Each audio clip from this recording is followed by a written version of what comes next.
বন্ধুরা, আপনারা যদি ভারত ও পাকিস্তানের ম্যাচ দেখে খুশি হয়ে থাকেন তাহলে আজকের ভিডিওতে অবশ্যই একটি লাইক করে দিন। ভারত ও পাকিস্তানের ম্যাচ হলেই যুদ্ধের দামামা বেজে ওঠে পুরো ক্রিকেট বিশ্বে। এই দুই দল মানে ভারতীয় ব্যাটার বনাম পাকিস্তানি বোলারদের লড়াই। রবিবার নিউ ইয়র্কের নাসাউ আন্তর্জাতিক ক্রিকেট স্টেডিয়ামে পাকিস্তানের বোলাররা আগুন ঝরালো বল হাতে। নাসিম শাহ, হারিস রৌফ, মোহাম্মদ আমির ও শাহিন শাহ আফ্রিদির ভয়ঙ্কর বলে 119 রানে অল আউট হয়ে যায় ভারতীয় দল। এই রোমাঞ্চকর ম্যাচে টসে জিতে ভারতকে ব্যাটিংয়ে পাঠায় পাকিস্তান। আজকের ম্যাচে পাকিস্তান দলের বোলাররা নিজেদের সেরা পারফরমেন্স করে রোহিত শর্মার দলের লাগাম টেনে ধরে। টানা দ্বিতীয় ম্যাচে বিরাট কোহলি ব্যর্থ হলেন। ইনিংসের দ্বিতীয় ওভারে নাসিম শাহর বলে মাত্র 4 রান করে তিনি আউট হয়ে যান। রোহিত শর্মা 4 ও 6 মেরে গ্যালোয়ারি মাতালেও তাকেও ফিরতে হয়। শাহিন শাহ আফ্রিদির বলে অধিনায়ক রোহিত শর্মা 13 রান করে প্যাভিলিয়নে ফিরে যান। 19 রানে 2টি উইকেট হারানোর পর পাওয়ার প্লেতে ভারতীয় দল 50 রান করেছিল। আকসার প্যাটেলকে নিয়ে ঋষভ পান্থ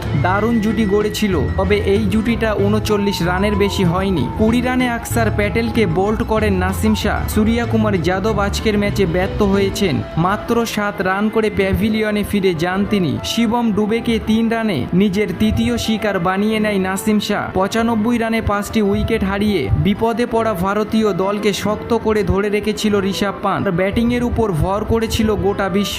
আজকের ম্যাচে 42 রান করেছিল, কিন্তু হাফ সেঞ্চুরি দেখা পাননি তিনি। মোহাম্মদ আমির তাকে ও রবীন্দ্র জাদেজাকে পরস্পর প্যাভিলিয়নে পাঠান। 31 বলে 42 রান করেন ঋষভ পান্থ। 96 রানে 7টি উইকেট হারিয়ে ফেলেছিল ভারতীয় দল। হার্দিক পান্ডিয়া বড় শট খেলতে গিয়ে ইফতিকার আহমেদের হাতে ক্যাচ আউট হন তিনি। 12 বলে 7 রান করেন তিনি। 18তম ওভারে পরের বলে নতুন ব্যাটার জসপ্রীত বুমরাকে ফিরিয়ে হ্যাটট্রিকের সুযোগ তৈরি করেন হারিস রৌফ। 112 রানে 9টি উইকেট হারিয়ে ফেলেছিল ভারতীয় দল। মিস ফিল্ডিং এর কারণে কয়েকটি রান বের করে নেয় ভারত। 7 রান যোগ হতেই গুটিয়ে যায় তারা। 19তম ওভারের শেষ বলে মিড অফ থেকে বাবর আজমের দারুণ থ্রোতে মোহাম্মদ রিজওয়ান আশদীপ সিংকে 9 রানে আউট করে, আর ভারতীয় দল 119 রানে অল আউট হয়ে যায়। আজকের ম্যাচে পাকিস্তান দলের হয়ে নাসিম শাহ ও হারিস রৌফ সর্বোচ্চ 3টি উইকেট শিকার করেছিল। মোহাম্মদ আমির নিয়েছিল 2টি উইকেট ও 1টি উইকেট নিয়েছিল শাহিন শাহ আফ্রিদি। এই ম্যাচটি জেতার জন্য পাকিস্তান দলকে 120 রান করতে হবে, যেটা পাকিস্তান দলের কাছে কোনো ব্যাপার না।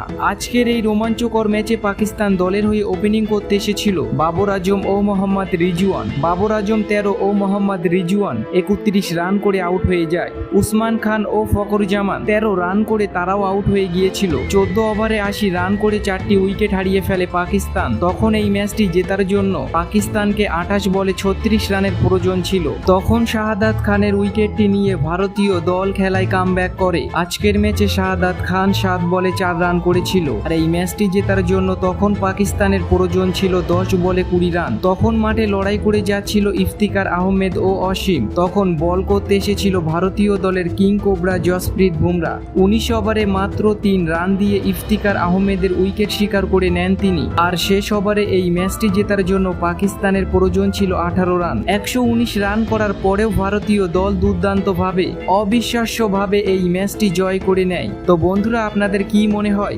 ভারতীয় দল কি পারবে এবারের ওয়ার্ল্ড কাপ ট্রফি নিতে? নিচে কমেন্ট করে আপনাদের মূল্যবান মতামত আমাদের জানাতে ভুলবেন না।